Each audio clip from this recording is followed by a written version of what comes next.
एक बार की बात है, एक गांव में एक ट्रैक्टर वाली भूतनी रहती, जो अपने खेत में ही रहती। उस खेत में जो कोई भी जाता, उसे ट्रैक्टर से कुचलकर मार देती। एक बार रघु रामू से इसी बारे में बात कर रहा होता और बोलता, भाई रामू, मैंने सुना है पास वाली खेत में एक ट्रैक्टर वाली भूतनी रहती है। जो कोई भी वहां इस खेत में जाता, वो भूतनी उसे अपने ट्रैक्टर से कुचलकर मार देती। क्या तुम्हें भी लगता है ये सब सच हो सकता है? हाँ भाई रघु, क्यों नहीं पूरे गांव में उस खेत को लेकर खौफ बैठा हुआ है। जो कोई भी उस खेत की तरफ जाता, उसकी मौत निश्चित होती। दिन में तो कभी कभी वो भूतनी लोगों को कुछ नहीं करती, लेकिन रात में जो वहां गया, समझो इस दुनिया से हमेशा के लिए गया। क्या यार रामू, तुम भी इन गांव वालों की बहकावे में आकर कुछ भी मनगढ़ंत कहानियों में यकीन करते हो। मुझे ये सब में भरोसा नहीं है। आज के जमाने में भला भूत प्रेत को कौन मानता है? मैं तो आधी रात को कहीं भी अकेले घूम कर आ जाता हूँ। मुझे तो कभी कोई भूत या भूतनी नहीं दिखी। इन गांव वालों को ही क्यों दिखती है? इतना बोलकर रघु रामू से गुस्सा होकर घर की ओर जाने लगता। ये जैसे ही घर जाता, इसके मन में अजीब अजीब विचार आने लगते। ये कुछ दिन से तो हद हो गई है। जहां देखो हर जगह ट्रैक्टर वाली भूतनी की बातें, हर समय उसी की चर्चा। लोगों में आजकल इतना ज्यादा वहम पैदा हो गया है जिसकी कोई सीमा नहीं। क्यों न मैं खुद उस खेत पर जाओ जहां पर वो भूतनी ट्रैक्टर से लोगों को कुचल देती है। जरा में भी तो देखो, वह भूतनी सच में होती है या कोई मनगढ़ंत कहानियां ही हैं। इतना बोलकर रघु हिम्मत दिखाते हुए उस भूतिया खेत के पास जाने लगता। ये जैसे ही कुछ दूर जाता, उसे वो खेत दिखाई देता। तो यही वो खेत है जहां पर वो ट्रैक्टर वाली भूतनी रहती है। जरा में भी तो देखो कहां है ये गांव वालों की भूतनी। लोगों ने पता नहीं अपने मन में क्या क्या बहम पाल रखा है। भला इस जमाने में कोई भूत प्रेत होता है? ओ ये ट्रैक्टर वाली भूतनी कहां है? हिम्मत है तो मेरे सामने आओ। तुमने लोगों को बहुत बेवकूफ बना लिया। मुझे लगता है यहाँ पे कोई इंसान ये खेत हथियाने के लिए ये सब ड्रामा कर रहा है ताकि इस खेत पे कोई ना आए।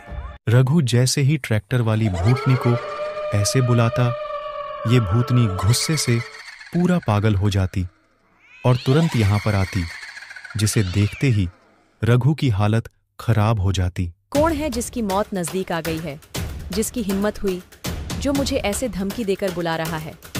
आज तो मैं तुम्हें यमराज के ही दर्शन करवाऊंगी। अरे बाप रे, यहाँ तो सच में भूतनी रहती है। लगता है मैंने जोश में आकर यहाँ उस भूतनी को बुलाकर गलती कर दी। मुझे जल्दी यहाँ से भागना चाहिए, नहीं तो जिस तरह ये गुस्से में है, लगता है मुझे आज जिंदा नहीं जाने देगी। हे भगवान, मुझे गांव वालों की बात मान लेनी चाहिए थी, लेकिन मेन ओवर स्मार्ट बनने के चक्कर में भूतनी के चंगुल में फंस गया। रघु जैसे ही इतना बोलता, ये भूतनी अपने ट्रैक्टर पर सवार हो जाती और देखते ही देखते रघु को पल भर में कुचलकर उसे हमेशा के लिए मार देती। ये खेत मेरा है। इस खेत में जो भी आएगा वो मारा जाएगा। इस खेत में मैं अपनी खेती करके अच्छी खासी जिंदगी जी रही थी, लेकिन उस जमींदार ने लालच में आकर मेरी जमीन हथियाने की कोशिश की। जब मैं नहीं मानी तो उसने मुझे मार के इसी खेत में दफना दिया। अब मैं जब तक उस जमींदार को मौत के घाट नहीं उतार देती, तब तक मैं चैन से नहीं बैठने वाली हूँ। उसके बाद धीरे धीरे रघु की मौत की खबर पूरे गांव में फैल जाती। रामू जैसे ही ये खबर सुनता, वो चौंक जाता और पूरा टूट जाता। मैंने मना किया था उसे वह जाने से, लेकिन वो अपने जिद के कारण नहीं माना। उसने मेरी बात मानी होती तो आज रघु मेरे साथ सही सलामत होता। उसे क्या जरूरत थी उस खेत में जाने की? बस अब बहुत हुआ। उस खेत में जरूर कुछ बात है, जिस वजह से जो भी उस खेत में जाता, वो ट्रैक्टर वाली भूतनी उसे मार देती। मुझे जल्दी ही किसी तांत्रिक से मिलना होगा। इतना बोलकर ये तांत्रिक के पास जाने लगता और उसे सभी बातें बताने लगता। तभी तांत्रिक रामू से बोलता, रामू, वो भूतनी उस खेत में अपने बदले की आग में जल रही है। वो अपने हथियार की तलाश में है। दरअसल वो भी एक हमारी तरफ आम इंसान थी, लेकिन एक इस गांव के जमींदार ने जमीन के लालच में आकर उस भूतनी को मार के उसी खेत में दफना दिया। तब से वो भूतनी अपनी ट्रैक्टर लिए उसी खेत पर रहती है, इसलिए जो कोई भी उस खेत में जाता वो भूतनी उसे मार देती। मतलब उस भूतनी का वहां पर मर्डर हुआ था, इसलिए वो ये सब कर रही है। इसका कोई तो उपाय होगा ना, जिससे ये हमेशा के लिए इस खेत से दूर चली जाए और उसकी आत्मा को मुक्ति मिल जाए। इसका बस एक ही उपाय है। जिस जमींदार ने उसकी हत्या की थी, उस जमींदार को उस खेत के पास लेते जाओ, फिर वो भूतनी जैसे ही अपना बदला पूरा करेगी, वो खुद बाखुद यहां से हमेशा के लिए चली जाएगी और उसकी आत्मा को मुक्ति मिल जाएगी। इस खेत के बारे में तो पूरे गांव में खौफ है। वो जमींदार ये जानते हुए भी उस खेत में क्यों जाएगा? ऐसे में तो उसे खेत में ले जाना बहुत मुश्किल है। अब आप ही कुछ उपाय बताइए जिससे वो उस खेत के पास जाने के लिए तैयार हो जाए। मैं तुम्हें एक मंत्र देता हूं, उस मंत्र को जैसे ही तुम सेठ के पास जाकर बोलोगे, वो तुम्हारे बस में हो जाएगा। फिर उसे तुम जहां चाहो वहां के जा सकते हो। तुम्हें बस उसके पास जाकर ये मंत्र बोलना है, ओम काली शक्ति भद्राय वशीकरणाय नमः। इस मंत्र को तुम जैसे ही बोलोगे तुम्हारा आधा काम हो जाएगा, बाकी का आधा काम वो भूतनी कर लेगी। उसके बाद रामू जमींदार को ढूंढने निकल लेता। ये जैसे ही उसे देखता, ये तांत्रिक के द्वारा दिए गए मंत्र को बोलता। वो रहा जमींदार अपने जमीन के लालच में न जाने कितने लोगों को मारा। उसके वजह से आज कितने बेकसूर लोगों की जान जा रही है, और ये यहां पर चैन से बैठा है। मैं जल्द ही उस मंत्र को बोलता हूं ताकि ये मेरे बस में आ जाए और मैं इसे ट्रैक्टर वाली भूतनी के पास ले जा सकूं। ओम काली शक्ति भद्राय वशीकरणाय। रामू जैसे ही इतना बोलता, जमींदार रामू के बस में आ जाता और बोलता, क्या बात है रामू भाई, तुम यहां में अभी तुम्हें ही याद कर रहा था।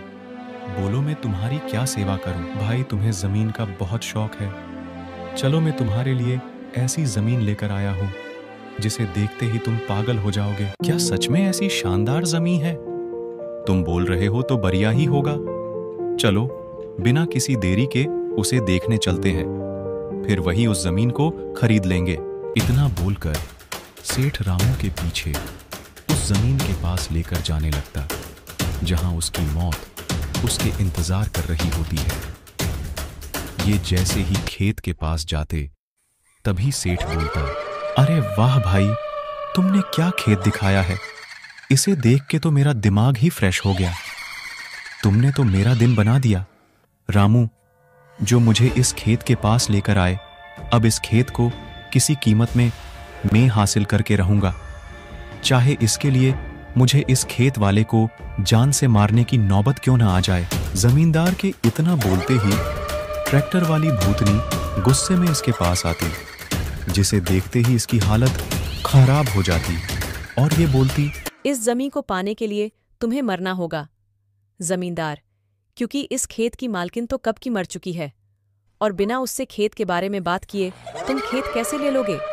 तुमने जमीन के लालच में आकर न जाने कितने मासूमों की जान ली है। मैं कब से बदले की आग में इस खेत में तुम्हारी प्रतीक्षा किए बैठी थी। आज मेरी प्रतीक्षा तुम्हारे मौत के साथ खत्म होगी। उसके बाद में हमेशा के लिए मुक्ति पाकर यहां से जा सकती हूँ। इतना बोलते ही ये अपने ट्रैक्टर वाले रूप में आती और इस जमींदार को ट्रैक्टर से कुचल कर मार देती। आज मेरा बदला पूरा हुआ। जब किसी को पैसा, जमीन, ज़्यादत का लालच और अहंकार हो जाता है तो उसका अंत बहुत ही करीब आ जाता है। उसी तरह इसका लालच और बुरे कर्म इसके पूरे जीवन को विध्वंस कर दिया। अब मैं आराम से यहाँ से जा सकती हूँ।